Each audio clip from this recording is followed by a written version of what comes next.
since the start of lockdown that's been set up for leaders across a range of sectors really to offer insight, guidance and inspiration as we all navigate the additional challenges during and hopefully one day beyond the COVID-19 crisis. Now, as Hilary Cottam said in her report, Nat, that you shared earlier, that I was quickly leafing through the recent welfare state report, the pandemic has undoubtedly ripped apart our habitual ways of living and working.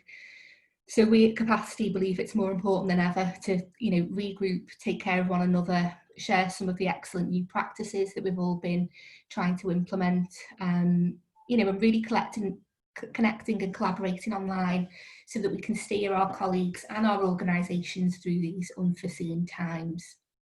We hope Regroup's a valued forum for our partners and our friends to explore challenges, to find support and to share learning. So thanks for joining us.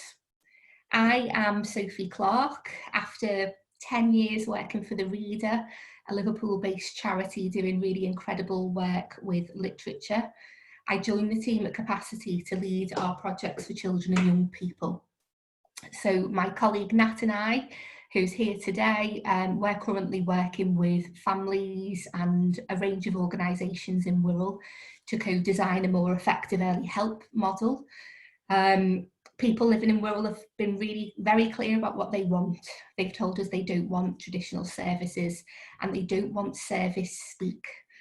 They want real and lasting relationships and a language and an experience that speaks to their lives and to their strengths. So we're working with the local authority and other organisations and the local community to bring this to life at the moment. I also lead on a very important project we're doing in partnership with Liverpool City Region local authorities currently to develop a network of social enterprise children's residential homes that we believe can significantly improve the experience of care for children and young people who can't live with their own families. Using social pedagogy principles and the core belief that all children are intrinsically rich, we're going to work in partnership with the local authorities, with local funders, registered social landlords and a big network of third sector organisations to set up new homes that will reduce local dependency on private equity-backed residential providers, but most importantly are really going to improve the life chances of our young people. We've listened really closely to children throughout the development of this project to understand what they feel must change in order for them to grow up feeling safe, loved and nourished. And I couldn't be more delighted to have Kathy with us here today, certainly to stretch our own, but everybody else is thinking about what most matters if we're really going to improve children's care. Kathy is currently CEO of Children England, whose mission is to change the world for England's children by harnessing the energy, ingenuity and expertise of the voluntary organisations that work on their behalf. Kathy's got extensive experience working with young people in a range of very direct settings and at policy level, and chairs an impressive range of youth justice and care matters national groups. Kathy's just currently leading the Child First State inquiry, which I'm sure you're going to tell us more about, Kathy, working with a team of children and young people from across England to research, design and campaign for the welfare state that they want. And I also hear you are a humanist celebrant, Kathy. Is this true? Outstanding. It is true, although I tend to just do any like private arrangements these days rather than being publicly available. I'm a bit, but atheist weddings and funerals. Amazing, amazing. Yeah. Wow. Well, before I hand over to you, Kathy, I'd just like to flag that in the second half of today's session, there'll be loads of opportunity for us all to ask questions. So, either use the chat function and type your questions in, or alternatively just use the sort of raise your hand function on Zoom, and we'll unmute you as we go so that you can ask your question. Okay, so Kathy, massive welcome. Thank you so much for your time today. I'll hand the baton over to you now to give us a bit of an overview of your journey and some of the things you've been thinking about working on over the last weird and wonderful months. Oh wow. Hello, hi everyone. Excuse me while I do this. I've got the worst crick in my neck, so if you catch me fiddling with my shoulder or cycling it around, it's not any discomfort with you, it's just an annoyance. So I'm going to say a few things about work that we've been doing, or things that we think are important at Children England of late, but I'm going to try and keep it as short as possible and give most of it to questions, because I think that's where the interesting stuff will come, and it may or may not be related to what I say in this short bit. Sophie mentioned that we are currently leading something called the Childfare State Inquiry, so I'll start there because it explains the tree behind me if you haven't seen it before. Children England as an organisation was started during the Second World War, and we were actually created as part of the efforts to prepare for the peace, for the voluntary sector that worked with children to be a significant part of creating the new settlement after the peace, which was to be called the welfare state. But it was essentially about a whole different range. We often focus on the NHS, but it was about public housing. It was about the free state offer of education up to and including university for those who qualified. So there were many elements to the welfare state, and of course there was the bringing together of existing and new transfers, welfare benefits, things to prevent destitution, whether that was in old age or in childhood. So we, as we were approaching our 75th birthday as an organisation a few years ago, we thought we should look at the welfare state we'd been part of trying to create, and particularly our historical role had been to look at what the welfare state needed to look like for children in care, because we started out as a coalition of charities who provided residential care. So we have so many connections to come back to in Sophie's brief and your interest at the moment. But we looked again at the welfare state in the mid-teens of 2015, and we thought this isn't really working anymore. And that's not to say that people working in it aren't still motivated and caring. That isn't to say that the attempt, the offer of the NHS isn't still important. We know that that's important to everyone. We know that school is important to every child, but that we've ended up with a system that's really not helping to deliver on those universal promises. In some ways, the systems are actually rationing, creating the gaps and the holes through which children and young people fall. So we wanted to get back to some design principles without throwing the baby out with the bathwater. There can be a tendency to say, oh, well, the welfare state we can't afford it anymore. Or it was an old-fashioned idea and we need to move on. And nobody wanted to do that, but we did. But I mean, I think it is, we found a lot of agreement, whether it was in the housing sector, in welfare and benefits and employment support sector, or across our contacts within the children's sector. People said, yeah, we have really kind of lost that sense that it was all meant to hang together as a system for everyone. So we thought we needed to get the fresh eyes and inspiration and creativity that children and young people bring to the ideas of how the world could be if only we tried, rather than bringing all of our adult jaded kind of attachments and ideas of when things were better, when they may well not have been. So we have, and what we also thought was that we really needed to return to Maslow's hierarchy of human needs, or principles of human needs, universal human need: home, safety and security, love and belonging, health, and a sense of purpose. And that if we could remember that those are universal human needs, not targeted, not about finding and then doing something very special with particular groups of people within our communities, but that every human being needed those, and ultimately the purpose of the welfare state is to ensure them for everyone. And so we've had, young people have done an enormous amount of work, and we're near to a point where we can start to work out how best to present that. To say that it's going to be complicated to present would be an understatement, but that's because they are deeply committed to the idea that this is an interdependent and complex system. They're also really deeply committed to the idea that it needs to be very local, locally determined, locally owned, rooted in a community, and no one-size-fits-all answers. And that makes for a difficult policy report, but we'll wrestle with that because I think those principles are still really important. So they did research with lots of other young people. They held interviews. I can share some of the headline findings, but it's not the research findings that will be striking chords. I think it's some of the qualitative messages we got from young people.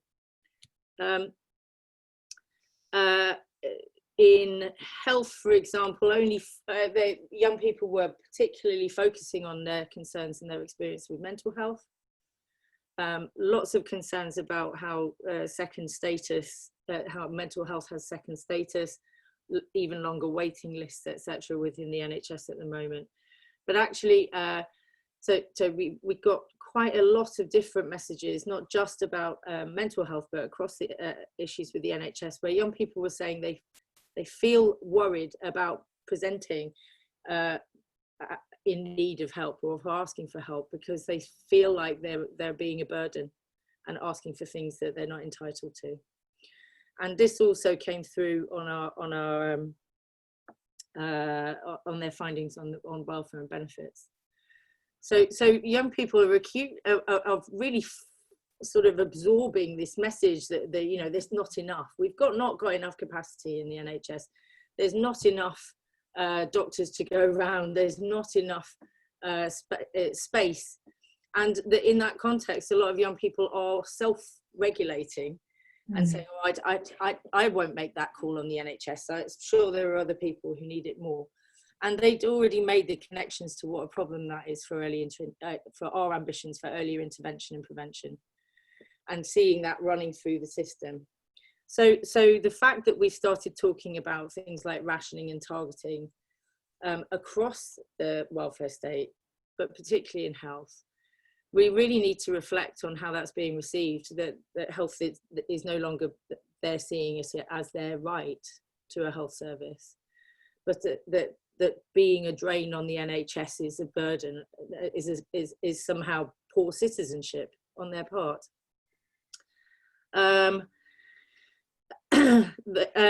They were deeply concerned about the lack of additional anything that happens to young people while waiting on waiting lists for mental health support that was urgent when they needed it. So lots of questions about what does it mean to just put people on waiting lists. That goes for housing as well. Am I going to dwell on too much? I think one of the other most poignant quotes that we got from a young person within the research, I'll do two. So one was on welfare and benefits, and a young person who was undoubtedly getting nowhere near enough financial support. They were in poverty and struggling, but who said, look, it's not about the amount of money. I'm actually not, I wouldn't complain about the amount of money. It is what it is. But I would love to be treated with respect. You know, that they were seeing the benefit system as a system, only a small part of which was the money that they got from it. But the demoralization and their experience of being treated as if they're untrustworthy, not worthy, trying to scam a system, or nobody, a number in a machine, was far more prominent in what we were hearing from children and young people, and that could be changed by by practitioners changing their attitude. And I think that's a message that came through as well across the other branches. There are things we could change in the system, but really this comes down to interpersonal agency and relationships, as Sophie mentioned. And the last one I'll mention on sort of early glimpses and findings, I still find myself thinking about this quote over and over and over again. It were on neighbourhoods. Young people were really reinforcing their neighbourhoods are really important, and they're really important for the relationships that they have within them, not just the physical sort of manifestation of what they need in their local neighbourhood, or even whether they feel safe in their local neighbourhood, but it all came down to people. And one young person had been reflecting on their experience of neighbourhood during lockdown, and said, look, you know, what's bringing communities together is anger and fear.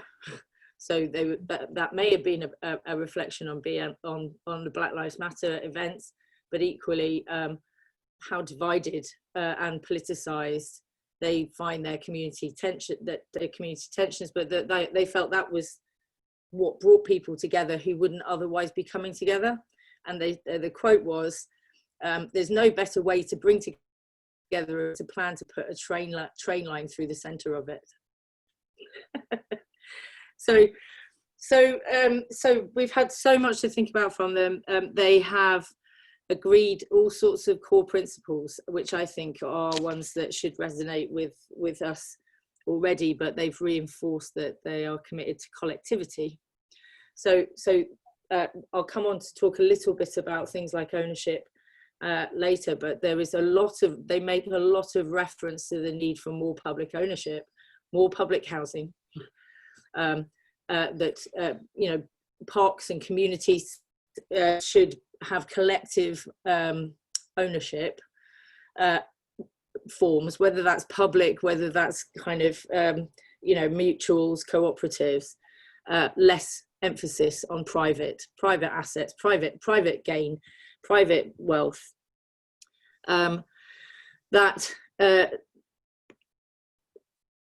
One of the primary quality marks that they want from any part of the welfare state is security. So we've moved away from talking about social security quite a few decades ago, I think, when they scrapped the DSS. But actually that phrase meant more to young people than welfare and benefits, for example, or public housing. They wanted security, and it was the lack of security, precariousness, lack of understanding. How do I get my first house? How do I navigate this system? Will I be cut off from the support that I do have tomorrow because of an age boundary or this, that, and the other? So security, or the lack of it, is what was making everything work or everything not work. And as I said, community and locality are the most significant dimension from what they were saying in terms of how we can engage young people, where they can get to find ownership, engage with all the other generations. So they were very keen on saying, this is not about children. We're not just interested in children's stuff for children. We're interested in whether the elderly care in this community is good enough for our parents or our grandparents. And that, you know, so that dimension of collectivity as well. So that's what I'll say about the Childfare State. Watch this space. There'll definitely be more from young people. But if you do want to watch some snippets from what they've said in their own words, those who aren't averse to going on Twitter, it's at the top of my Twitter feed, and I'll share my Twitter feed, my Twitter address along the side when I finish talking. I just wanted to say a bit about commissioning and care. I know there are, you know, I'm a bit of a commissioning geek. Somehow I ended up on this strange pathway of a career, becoming a commissioning geek, and I never really wanted to, but I had to. And so I know there are a lot of people in this gathering who share like sort of both a role and an interest in commissioning. My sense has been from our members that there's no universal picture, but a very significant number of our members have been saying that the part of the reaction to COVID was that their existing commissioners really kind of they're stepped up to a level of flexibility and co-production and, you know, like partnership that in many cases was not exactly how they would characterize their commissioning relationship before. And you know, we had loads of reason to worry that any kind of organisation, and I should say here councils too, could be facing dire financial straits very quickly, especially if they're being paid in arrears, especially if they're being paid by results. But that with the costs of continuing service and adapting to COVID, while income for all of our organisations was very precarious, that was a huge risk. And that most of my members have said most councils really moved quickly and rapidly to head off those kind of risks. So got much more flexible, dropped KPIs,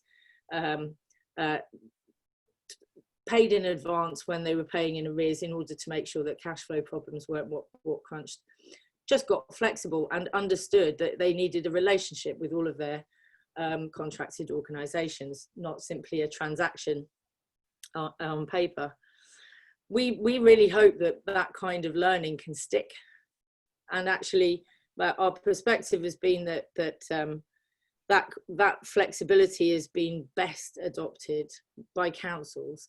I know many charities who are commissioned by Whitehall, and I'm not sure that they would say the same, or by prison service, etc. I think it's been very varied, and councils have been the ones who've really seen their local voluntary sector step in at a community level and make themselves invaluable, and prove that actually if we work in partnership we might get all sorts of extra value for money.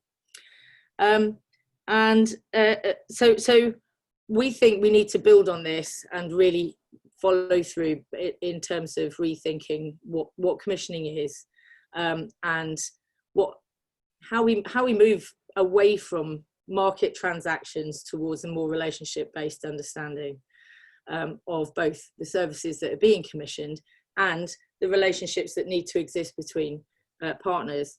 So I'm not going to go into too much. I have shared before, and I'm happy to talk through 8 principles that we've asked for we've given to the Lords Committee and to the Cabinet Office that we think should underpin commissioning going forward, and particularly with the voluntary sector.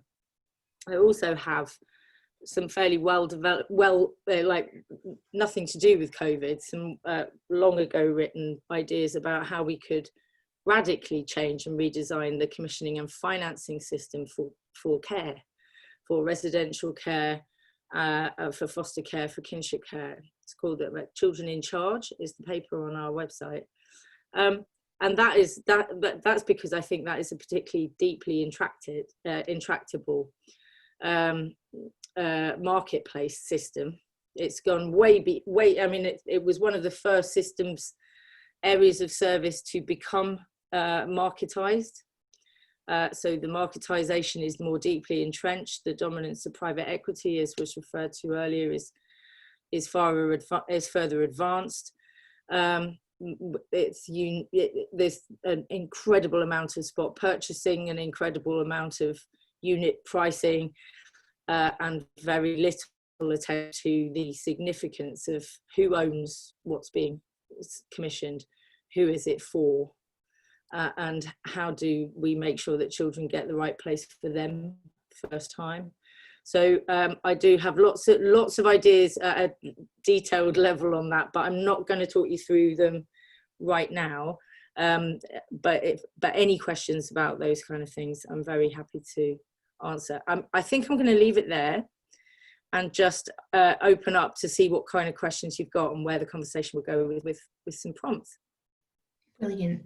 Thank you so much, Kathy. I can see that there's lots of questions pinging through on the chat already, so I'm just going to jump in with 1 or 2, if that's okay, briefly.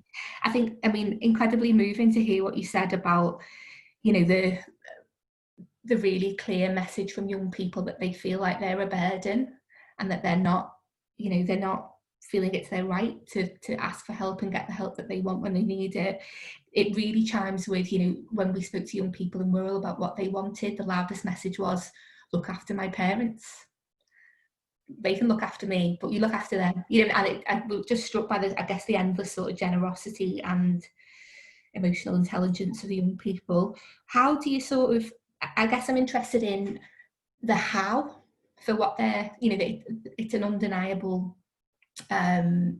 message that they're kind of really kind of shouting around the need for interpersonal relationships, the need for agency, and a different sort of relationship between young people and the people who are supporting them. What were the young people's views on the how?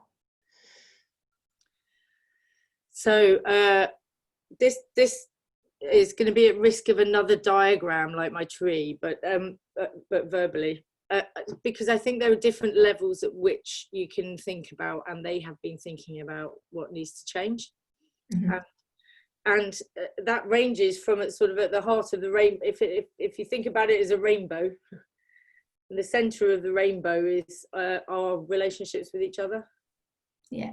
So there's interpersonal attitudes towards our neighbours, attitudes towards the people who deliver our services, as well as, it was again very inspiring how often they would spend time thinking about the working conditions for people who work in the NHS or people who work in housing. They weren't all thinking, how do I get something better out of this?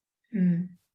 So then the next layers are look at the funding and the employment and the kind of the ways in which we're organising things. So they were really keen on the idea that in general, public service practitioners should have as much autonomy as possible rather than big hierarchies, and that Whitehall isn't the place to determine how a team of community nurses should work.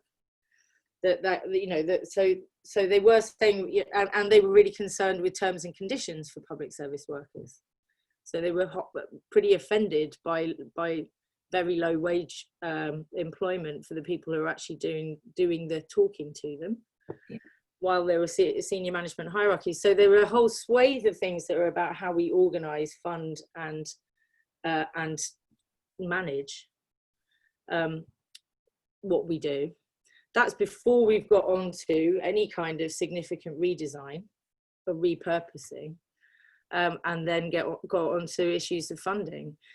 But believe it or not, we've got some young people within that group who have very detailed economic plans for how to reorganise the economy and the taxation system and so on.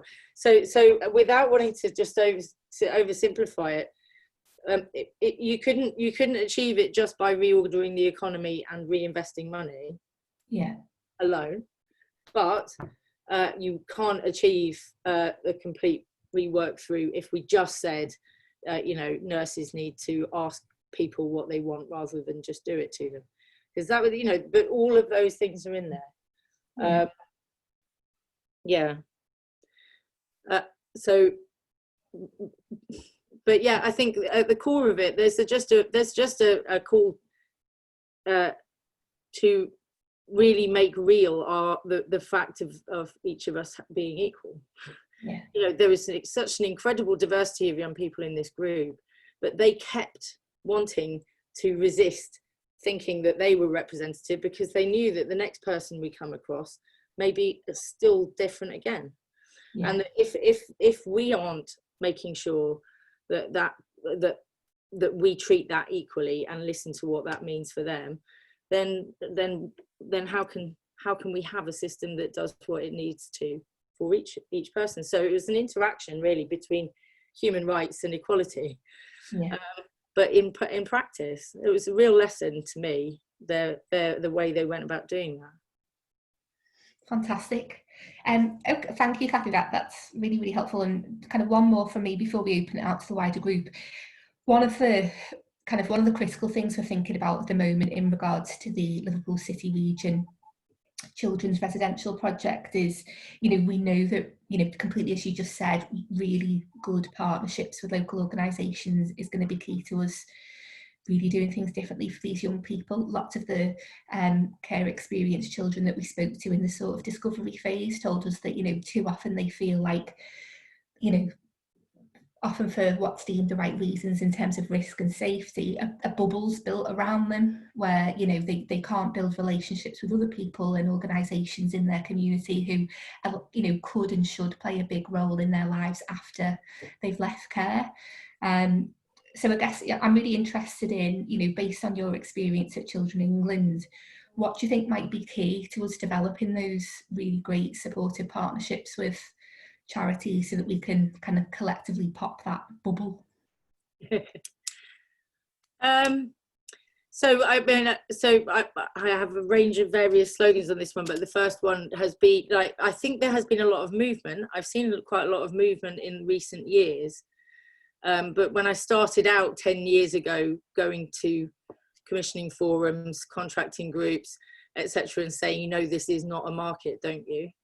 This is not a market. This is not actually procurement.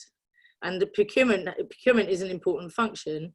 There are all sorts of things that need to be procured and procured market prices with good quality, etc.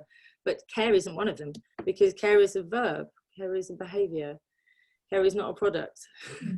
And so the slogan that I keep on the top of my Twitter account now is the one that seems to have worked best for getting that across, which is that markets don't care about children. People do.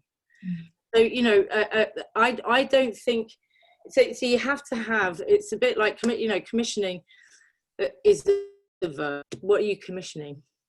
What are you doing about it? So if you're commissioning can be like finding and securing and supporting and investing in the places and the people that children need today and will need in the future. And if that's what you think you're commissioning, then it requires you to look for partners who've got some longevity, who've got personal commitments, principal commitments, who actually care. But if you think you're finding products and there are gaps in your market, and you need a certain volume of care for the year ahead, then you're procuring, and once you start procuring, then it becomes irrelevant whether they care or not. It becomes about whether they've got a vacancy. So this is, these are all really big, complex trends that we've all been caught up in.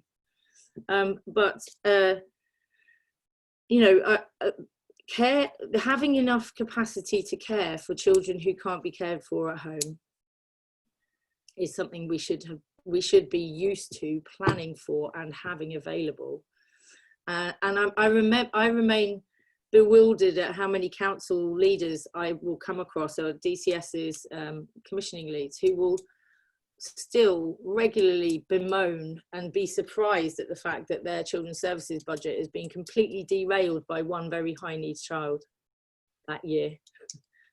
Turns out this young person's got such high needs disabilities that it's going to take virtually all of my children's services budget, all of my care placement budget. It's completely derailed things. Well, why? And I don't mean for that individual, I mean as a nation.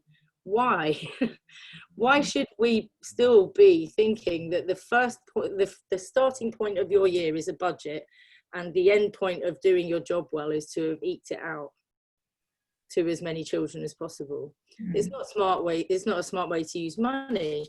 If for example we have a child who is diagnosed at 7 with the kind of personal health and social care needs that are going to cost a lot until they're well into adulthood, why isn't a lump sum of money being put aside, managed with interest to pay for that care? It's not going to not happen. It's not going to be like suddenly cheaper somehow to look after them in 5 years' time. So why aren't we being smart with money where there's a cause for it, but being real about the fact that this is about finding people and places to care well for children, and the residential care, anything which requires a building for it to happen in. My dad worked in the property sector. People who are smart about how you work with fixed assets don't get into having a building unless you know that you've got at least 120, 130 years on it.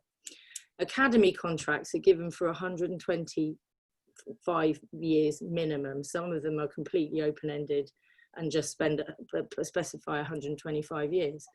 That's in order to have security of who is in charge of this asset in our community. And we're buying beds in residential care per night. It doesn't make sense. We're not using the right tools for the right purpose.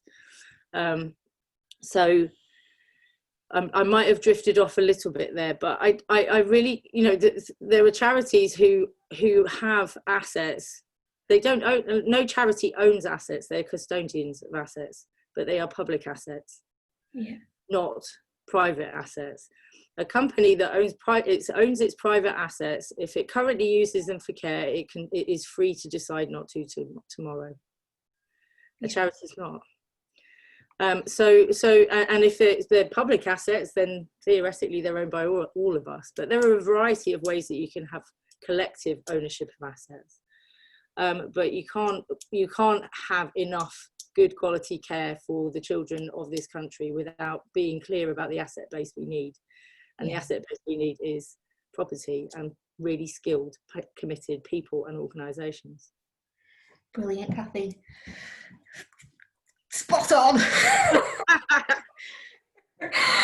Oh yes, okay, more please. I'm looking at the questions, Kathy. So Mark, we've perfectly timed, I think, given what Kathy's just said.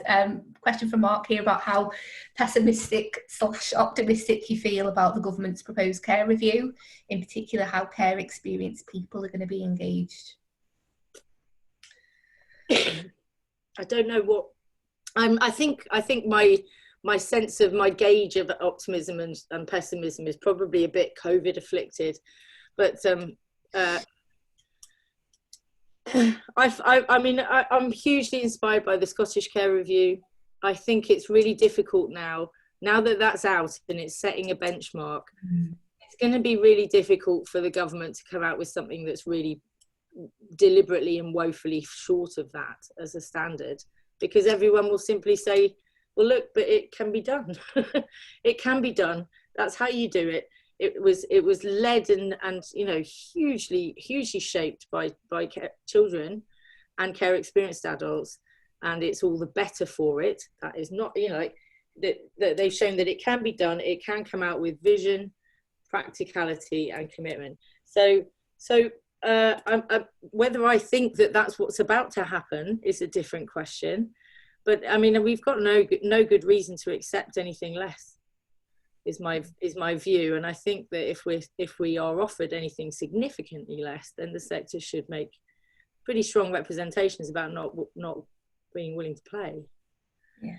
Because the children in the care system today, and the children who will need it tomorrow, should not be palmed off with the idea that anything can be done at a desktop level with the system in the state right now.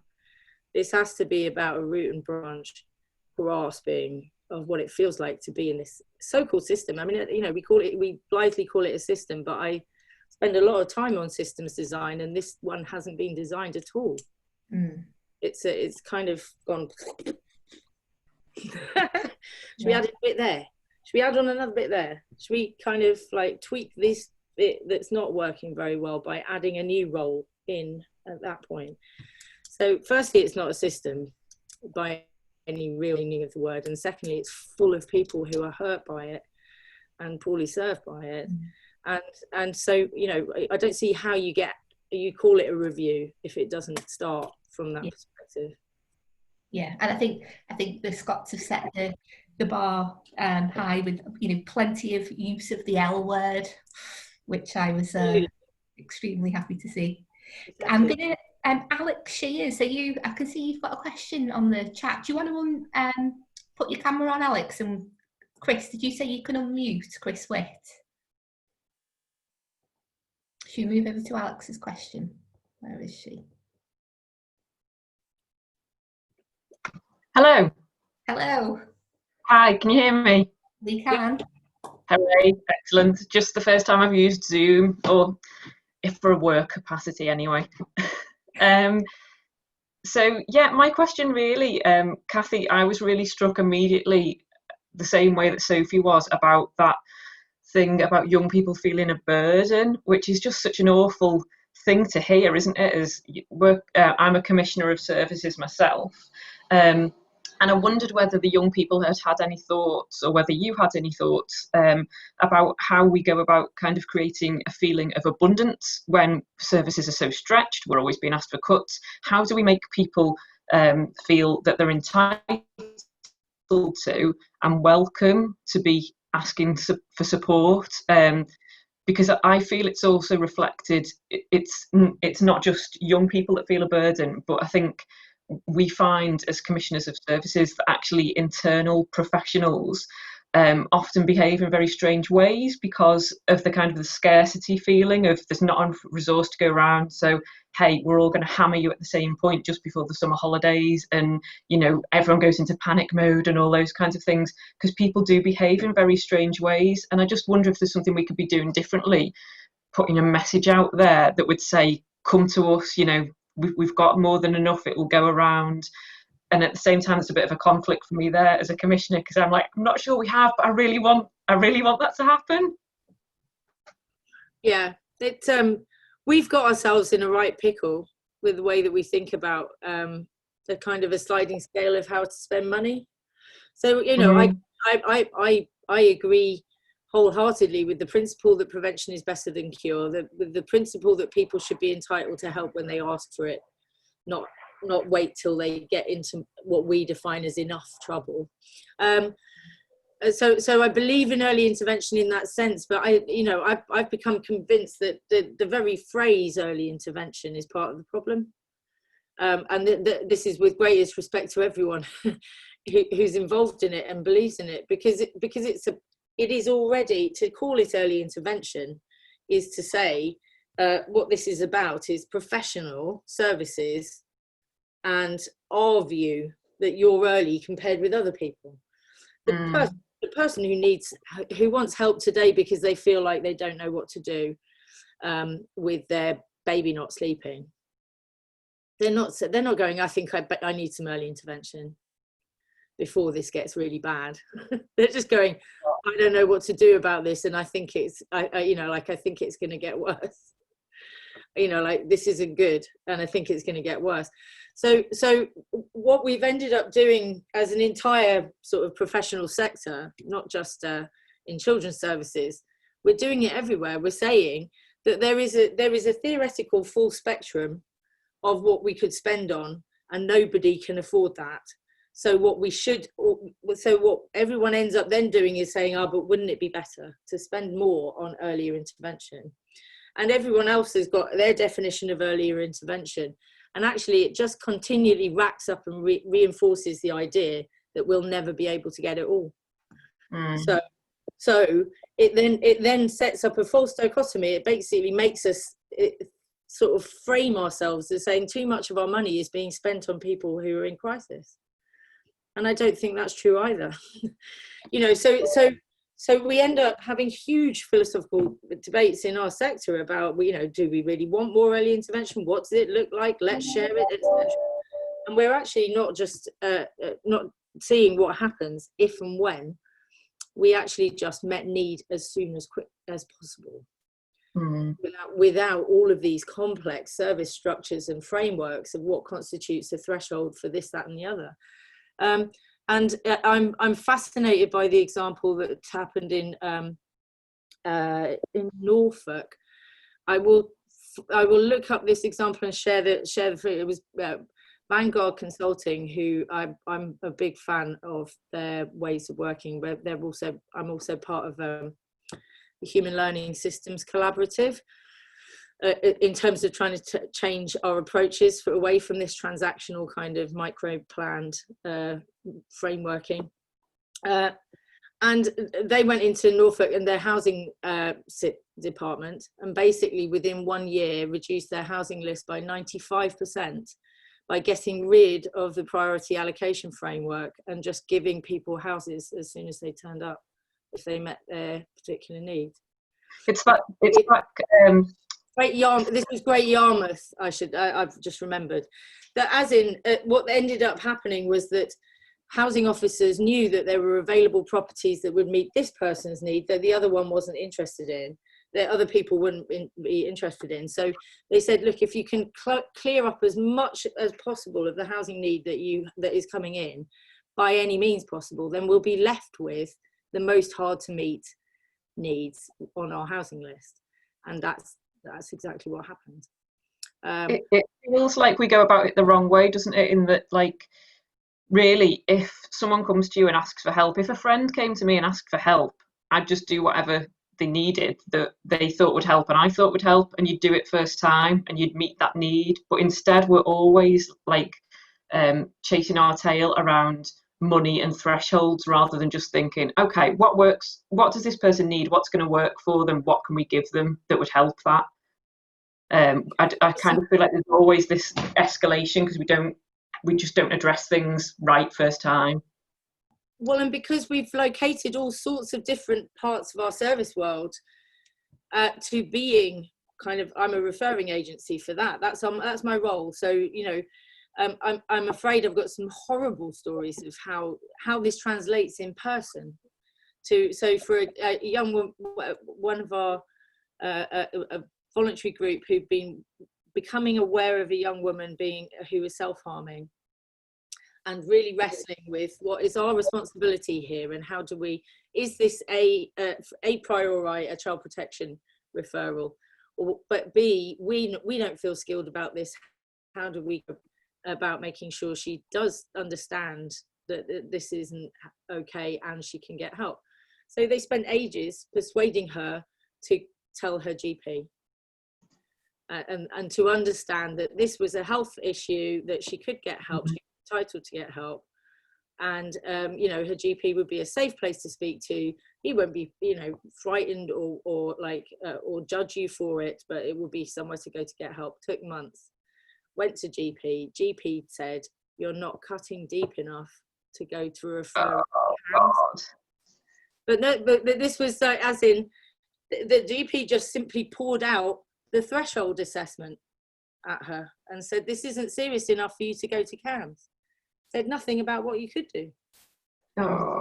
So basically, and I know that's I know it's an extreme example, but it's not. But you know, but it isn't extreme in what we're really talking about. That was that was an intervention point, and we turned it into a referral point, and missed a whole opportunity to intervene and left her without support.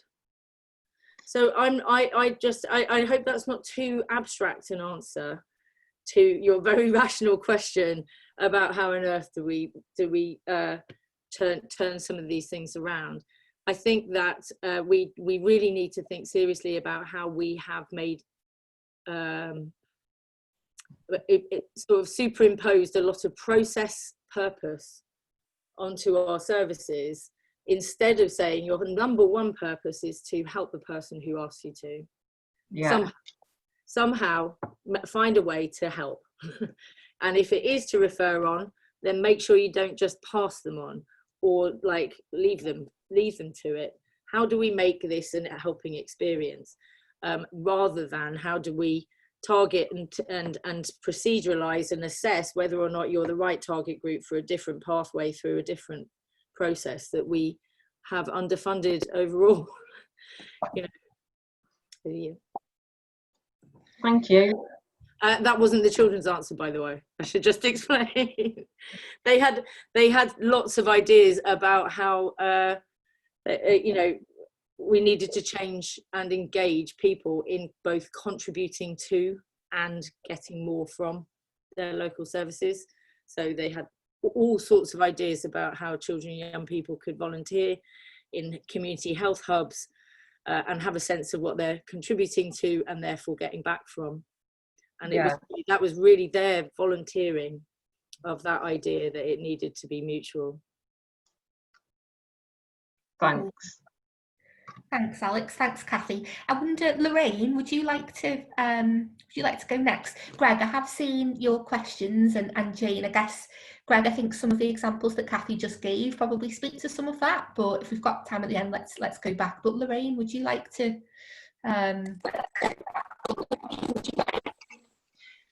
I was just very interested in the intergenerational work that you mentioned, Kathy. I've seen a few examples of that, and I think it's beneficial for both parties. And I just wondered if you've got any good examples you can give, but also how can we influence that and tap into such a huge resource, I think, that's out there that could be such a big thing. I'm not sure if I've got ones that I would single out to you, but I mean, it did come up in the Child Fair State inquiry really strongly. And one of the ideas that they had was and this combines some of the idea of having a community health hub as almost like a community centre, but for health, as a first port of call before GPs. Yeah. And that's where they attach their ideas of actual ownership, local community control in governance, and volunteering, it being largely a voluntary activity, place where lots of peer groups could happen, people who survived health issues, sharing with others who are coming up with them, all sorts of things. Yeah.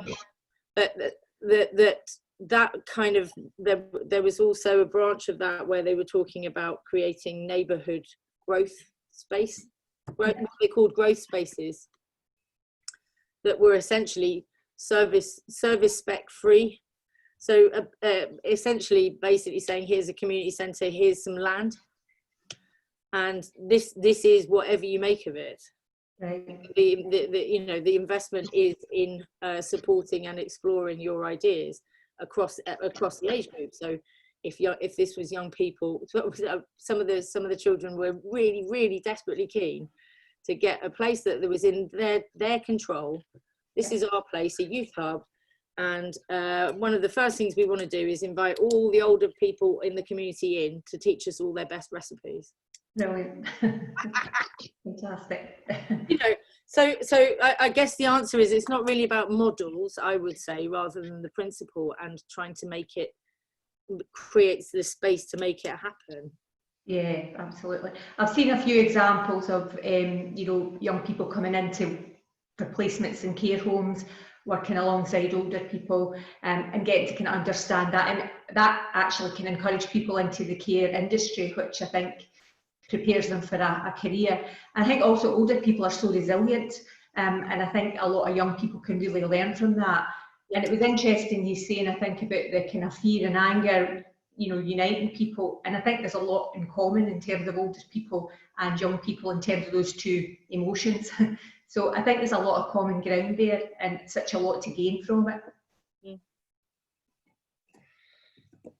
Thank you. Lovely. I'm looking at the clock. It's 5 to 11. So should we just squeeze in one last question before we wrap up at 11? Kathy, is that okay with you? Yeah. We've got a question from Jane about your experience of a threshold-free local authority children's services. Any thoughts on that? I don't have personal experience of working in one, but I'm pretty convinced by the idea of it, and certainly when when we look at Lee, which is one of the leading kind of proponents of it in the current framework, then that is one of the things that I love about listening to Leeds talk about their child-friendly city concept, is that it's not, they're not pretending that it's new either. Someone's got their mic on and it's feeding back to me. Sorry. But they're very clear that actually what they're doing is implementing the Children Act in its original intention. And that really that includes some principles that we've forgotten generally, because we've ended up talking about what the Act enables. The provisions of the Act enable you to take someone into care or investigate their safety and so on. But there are principles that underpin that Act which lead to a no threshold framework. And one of them is, the minimum intervention rule, and that, the idea that, there are a myriad of ways in which you should be meeting the needs of a family where a child is disabled or faces any failure to thrive, and that might include giving them money. It might include giving them babysitting to get out of the house. You know, it was not intended to be a kind of a pathologizing service framework. It was just intended to be a commitment. Do whatever it takes as soon as the need arises, and keep child protection to the last possible option if you can possibly avoid it. Well, if you combine those two things, you end up without feeling it right to put a threshold to paper, because you can only know what the right time is by being in a relationship with the family, and actually knowing what their situation really is, rather than, you know, how it compares with everyone else. Mm-hmm. So I mean, I'm convinced that thresholds feel. I can see how thresholds can feel impossible to scrap if you have them, and if it's how your system is kind of interwoven. You know, this is how we organise our staff to deal with this level of need, and if it meets that threshold, a different process kicks in. So once they're written into your ways of organising, I understand that they feel real, and they feel like one of the things that you're obliged to kind of pay attention to, reconsider. Is this the right threshold? What do we do at it? But, you know, it doesn't feel like the way that risk and need arise in real life. That's what I mean. You know, you don't sit waiting while kind of like, I think my need is still stable, hovering around, not very nice. I wonder if one day I pick up and kick into being eligible for help. Yeah. Oh. Am I level 2 today? Over there, yeah. Well, my shoulder is definitely a level 2. I need something about it, but anyway, yeah.